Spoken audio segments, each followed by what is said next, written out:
Ассаляму алейкум! Добрый вечер, дорогие друзья! Вы на канале «Вкусная еда с Хадиджей». Сегодня хочу предложить вам новый рецепт пирожков. Они получаются очень хрустящие снаружи и очень пышные и вкусные внутри. Итак, давайте начнем приготовление. Я всем желаю удачи на кухне. Сохраняйте рецепт.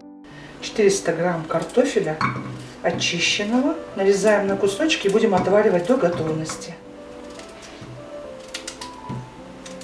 Отправляем на огонь. Добавляем воду, так, чтобы едва покрыла картошку. Немного растительного масла, так быстрее варится. И варим на среднем огне до готовности. Для теста я беру айран с минеральной водой. Вы можете смешать пополам кефир и минеральную воду. Можно взять тандем называют еще. Мне нужно 150 миллилитров. Сюда же добавляем 1 чайную ложку сухих быстродействующих дрожжей. Если берете свежие прессованные, то в 3 раза больше. Это где-то 5 грамм. 1 чайную ложку сахара. Все смешиваем. Соль будем добавлять позже. И оставляем минут 10 активироваться дрожжам. Соды пол чайной ложечки. И сюда же добавляем уксусную кислоту 70%. Тоже совсем чуть-чуть, много не нужно.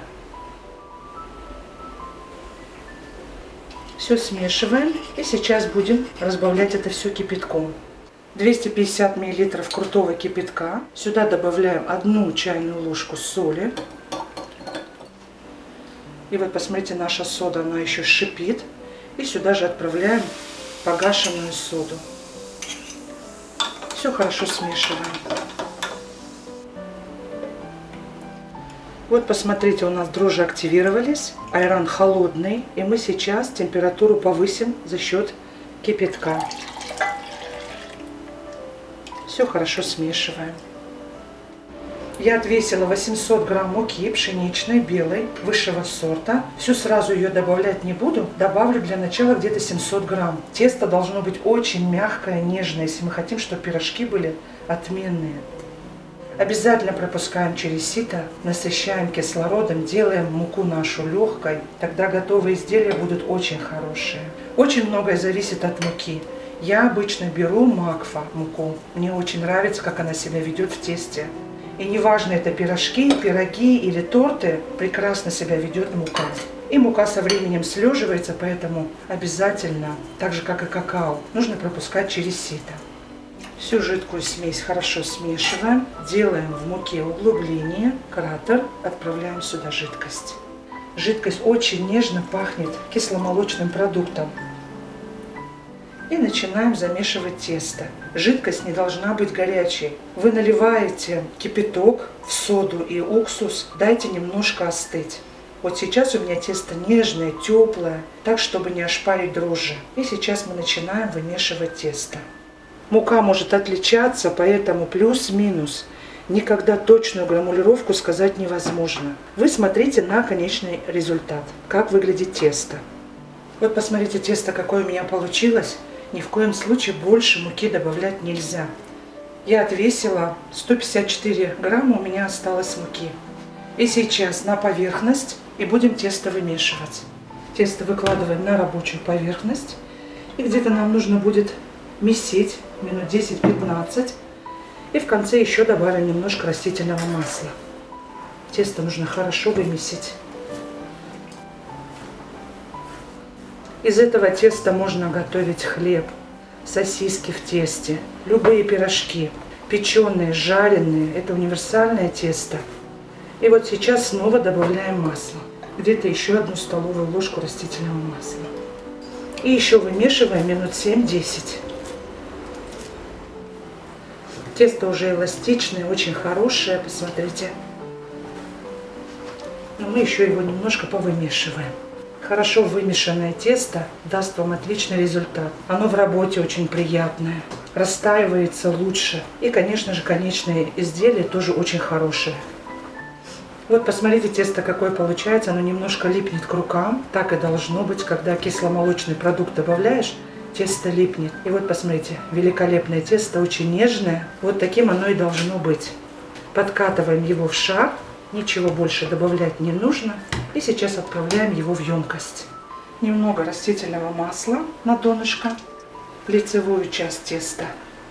Вот так вот обмакиваем, подкатываем шар и накрываем сверху крышкой либо пленочкой. И дадим полчаса. Это тесто очень быстро поднимается. Полчаса. Картофель готов. Отваренному картофелю дала возможность немножко стечь. Сейчас добавляем по вкусу сливочное масло. У меня где-то 50 грамм. Присаливаем по вкусу. И нам все нужно хорошо растолочь. Сюда же немножко добавляю зиры. Мы любим этот аромат. Сейчас как раз в горячей картошке хорошо разойдется. Буквально на кончике ножа куркуму чуть-чуть и для цвета, и для полезности, и для вкуса. Также немножко добавляем черный молотый перец. И все хорошо проминаем. Еще лучок обжарим, тоже сюда добавим. Тоже потом помнем. Сюда молоко я не добавляю. Иногда бывает, что я делаю пирожки, картошку. Можно сыр добавить. Твердые сорта гауда, сулугуни, если вы хотите. Моцареллу. Какой есть сыр дома. И я сейчас сюда еще одно яйцо добавлю. Вкусно получается. Добавляем яйцо и желток и белок вместе. И все смешиваем. Конечно же, сюда вы можете добавить и укроп, и сушеный можете добавить, и свежий. Любую зелень, которая вам нравится. Готово. Половинку головки лука нарезаем кубиками и будем обжаривать.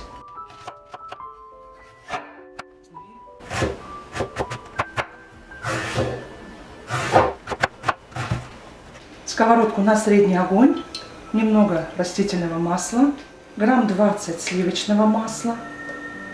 И сюда же добавляем лук.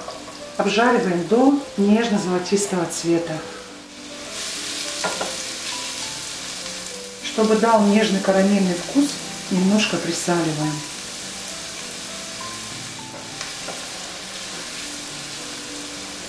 Вода выпарилась, он нежно-золотистого цвета, вкусно, пряно пахнет, ароматно. Все готово, снимаем с огня. И все смешиваем.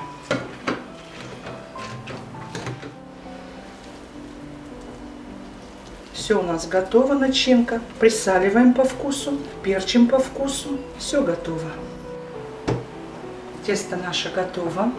И посмотрите, какое оно воздушное, красивое. На рабочую поверхность немножко растительного масла.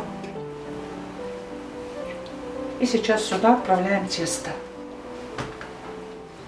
Делим его на кусочки. Здесь у меня тесто 1 килограмм 25 грамм. Нам нужно поделить на 13 кусочков.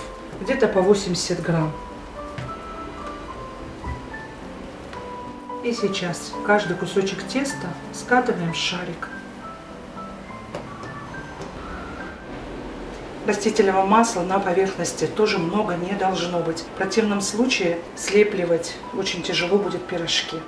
Любая манипуляция с тестом, обязательно тесту нужно отдохнуть. И сейчас нашим шарикам мы тоже даем возможность отдохнуть. Хотя бы минут 5.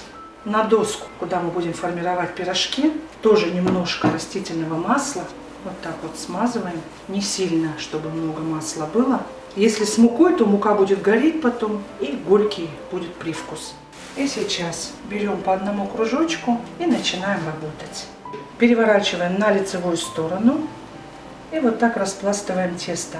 Надо, чтобы на краях тоньше было тесто, потому что мы еще будем защипывать и, конечно же, толще будет тесто. У меня на канале очень много разных пирожков, беляшей, чебуреков. Посмотрите, мои дорогие, я думаю, вам понравится.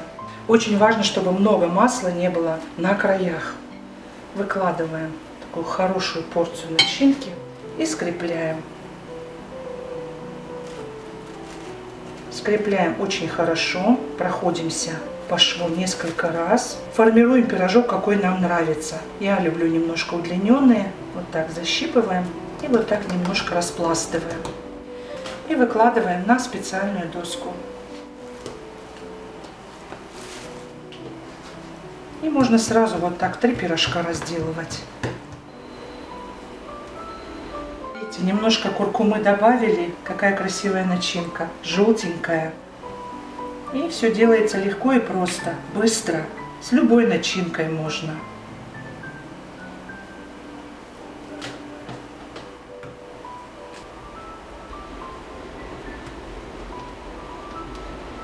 Хорошо проходимся по шву.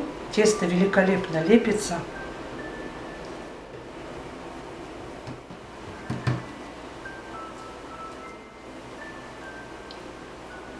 Я помню, в советское время в школе у нас продавались пирожки удлиненные, мало начинки, много теста, но они были для нас такими вкусными. Мама дома делала вот такие насыщенные пирожки, мы их не хотели. Если кто-то из вас помнит это время, напишите, мои дорогие, в комментариях, застали ли вы это время.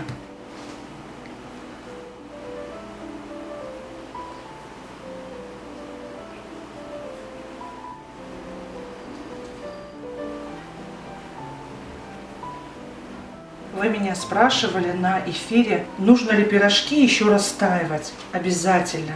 Пирожочки мы растаиваем, так чтобы они были пышными и очень-очень нежными. Итак, у нас все заготовочки готовы. И сейчас мы им дадим еще отдохнуть. Пока поставим масло разогревать, пусть под пленочкой вот так они расстоятся.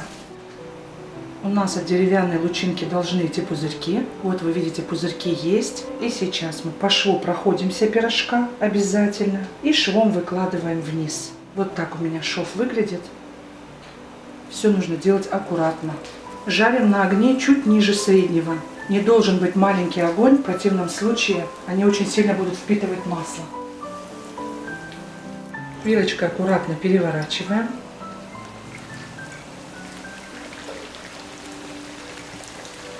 Наши пирожочки готовы.